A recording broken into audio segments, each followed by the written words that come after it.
Why are buildings made of steel? Strong, light, and flexible, steel frames offer many advantages over wood and concrete, especially where skyscrapers are concerned.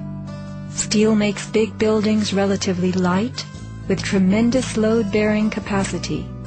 The upper floors won't crush the floors beneath them, and steel holds up better to weather and fire. Most skyscrapers are built on steel or concrete frames, which is a grid of columns and beams that goes all the way through the building. The World Trade Center was different. It was what engineers call a tube structure. It was a very, very strong mesh of steel that surrounded the exterior. Inside there was the core, a rectangle of 47 columns made of 4-inch thick steel at the base, thinning with increasing height. The cores combined might with ingenuity, anchoring the towers and allowing them to flex. Look at the size of this steel.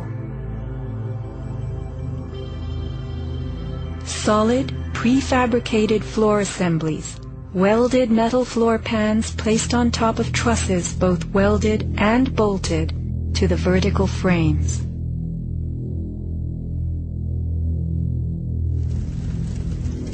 The story we were told. This rock-like steel grid gave way because fire warped the trusses, causing the bolts to fail. As the trusses sagged and fell, the floors dropped with them. In its 2002 documentary, Why the Towers Fell, PBS creates a video model. Once the trusses fail, the floors they were holding cascade down with a force too great to be withstood. The result is what's called a progressive collapse, as each floor pancakes down onto the one below. What remains standing? The tall, indestructible core. Why does PBS fail to explain the complete disappearance of the Twin Towers' cores?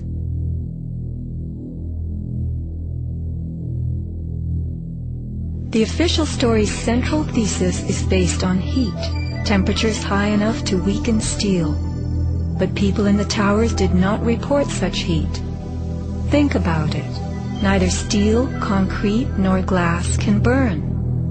So what in those buildings could have burned to make such heat?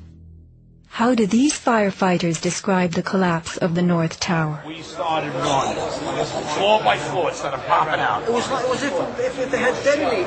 Yeah, detonated. Planned to take down a building. Boom, boom, boom, boom, boom, boom, boom, boom. All the way down. I was watching and running.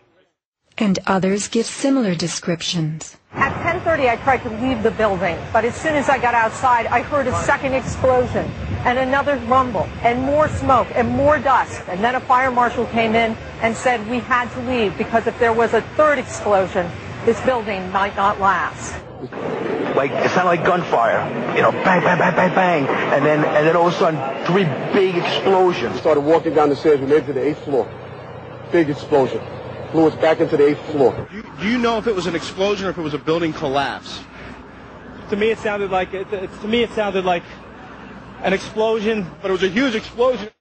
Chief Albert Turry told me that he was here after the events that took place this morning. He tried to get his men out as quickly as he could, but he said that there was another explosion which took place, and then an hour after there was another explosion in one of the towers here. So according to his theory, he thinks that there were actually devices that were planted in the building. Reports of bombs in the buildings, explosions. A CBS reporter to Dan Rather. But I was coming toward the World Trade Center looking for CBS crews and asked a firefighter if he saw any. All of a sudden, there was a roll, an explosion, and we could see coming at us a ball of flame stories high. Listen to the sound of a large explosion right before the South Tower begins to fall. This is as close as we can get to the base of the World Trade Center. You can see the firemen assembled here, the police officers, everybody.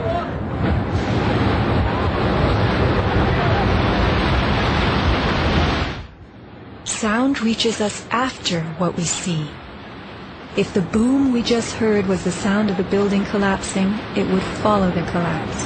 Instead, the boom is heard before. Whoa, whoa, whoa. Bring it back.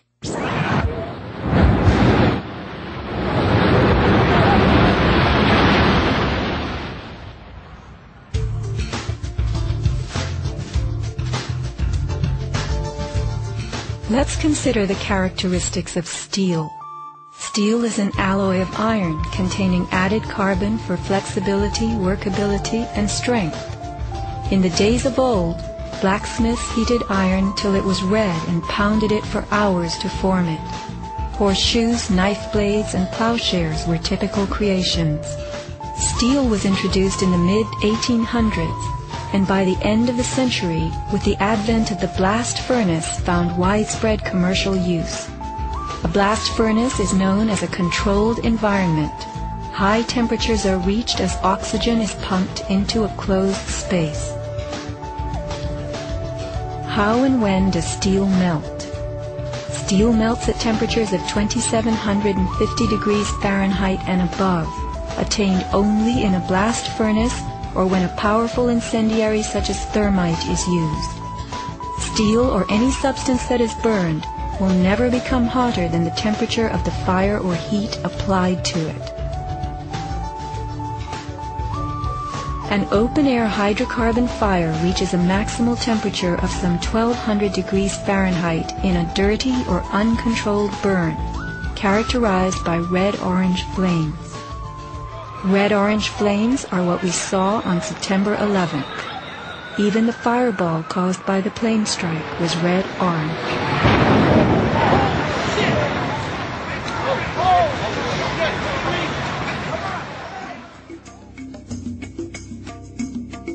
A controlled burn falls between a dirty burn like a fireplace and a controlled environment, the blast furnace. A controlled burn employs a regulated mix of air and fuel, an example being your gas stove or the engine in your car. You can fire up your gas stove all day long, making soup, roasting a duck, or simmering a stew. Made of steel, your stove will not melt, and nor will your pots and pans. This is a kerosene heater designed for use in any ordinary house. The heater runs on jet-grade kerosene contained in this tank. Made of steel, the heater can operate all night and all day. The kerosene fumes ignite and burn inside it, never causing even the smallest part of this heater to weaken or melt. Yet we were led to believe that these tremendous buildings, framed in steel and surfaced in aluminum, totally collapsed from small scattered fires and 90 minutes of smoke. Take note of these hurtling beams, thrown laterally outward as the tower comes to earth. Would fire have the strength to eject such huge hunks of metal? MIT engineering professor Thomas Eager's 2001 paper is officially considered the academic standard for explaining the World Trade Center collapses. In it, he tells us that steel loses half its strength at 650 degrees Celsius, and that the fires that day did not get much hotter than this. He stresses, however, that the fires did not burn evenly. It was the uneven temperatures that caused the steel to deform and some of the floors to fail. These falling floors brought down the whole building.